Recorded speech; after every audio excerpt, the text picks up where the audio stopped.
မင်္ဂလာပါကျွန်တော် Caesar Real Estate ကပေါ့နာချစ်တော်ပဲဖြစ်ပါတယ်ဒီနေ့တက်ဆက်ပေးမဲ့ content လေးကတော့ဒီ post ကိုမြင်ပြီးတော့ content လေးကိုဖန်တီးပေးခြင်းတော့ဒီ video စီစဉ်ရခြင်းဖြစ်ပါတယ်ရခင် 2% နေပြီးတော့ 5% ထိပြောင်းနေပြီးတော့တက်တဲ့နေဆိုပြီးတော့အကြံပြုထားရအောင်တွေ့ရတယ်အကျိုးဆောင်က 2% နေပြီးတော့ 5% ကိုတိုးမြင့်ပေးတဲ့နေဆိုပြီးတော့တောင်းဆိုထားတာကိုတွေ့ရတာဖြစ်ပါတယ်ဒါအမှတ်တမဲ့ကြည့်လိုက်မယ်ဆိုရင်တော့ကျွန်တော်အကျိုးဆောင်တွေအတွက်အရန်ကိုကောင်းတဲ့အခွင့်အရေးတစ်ခုလို့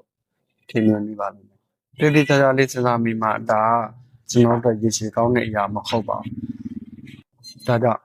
ကျွန်တော်တယောက်တည်းရဲ့အမြင်နဲ့ဒီ post လေးကိုကျွန်တော်သုံးသပ်တင်ပြပေးမှာဖြစ်ပါတယ်ဗီဒီယိုအဆုံးထိကြည့်ပေးဖို့တောင်းဆိုပါတယ်ပထမဆုံးမျက်နှာသွားမယ့်လူတွေကတော့အခြေခံလူတန်းစားတွေဖြစ်ပါတယ်ကိုယ်ပိုင်အိမ်ဝယ်ဖို့ဝိုင်းဝယ်ဖို့တိုက်ခန်းဝယ်ဖို့အရင်ခက်ခဲသွားနိုင်ပါတယ်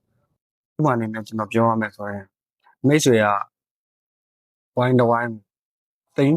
1000နဲ့ရောင်းမယ်ဆိုပါတော့ဒီ1000နဲ့ပြည့်စည်နေနဲ့လည်းသတ်မှတ်ပြီးသွားပြီကဲ2%နေပြီးတော့ 5% ကိုအကျိုးဆောင်ကပြောင်းလဲသွားတယ်ဆိုပြီးတော့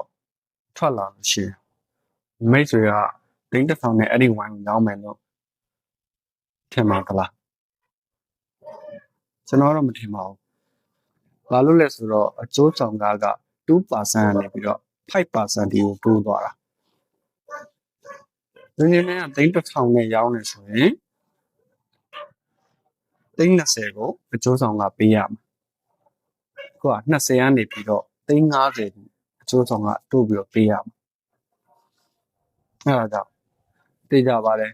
လူချင်းမင်းအိုင်ဝိုင်းကိုအနည်းဆုံးသိန်း1100ရမှာရောင်းပါလိမ့်မယ်ကျွန်တော်ဆိုလဲတူတူပါပဲအဲ့လောက်ရမှာကျွန်တော်လည်းရောင်းနိုင်မှာပါဘာဖြစ်လို့လဲဆိုတော့ percentage ကအရင်တိုးသွားတာဟုတ်စာချုပ်ရဲ့အရာအကျိုးဆောင်ကိုရောင်းတဲ့သူကပေးဆောင်ရမယ်ဆိုပြီးတော့တတ်မှတ်ထားတယ်ဒါပေမဲ့မဟုတ်ပါဘူးမှန်တကယ်ပေးဆောင်ရတာဝယ်တဲ့သူကပါဘာဖြစ်လို့လဲဆိုတော့ဈေးကွက်တန်ကြီးထက်ပို့ပြီးတော့သူတို့ကဝယ်ရတယ်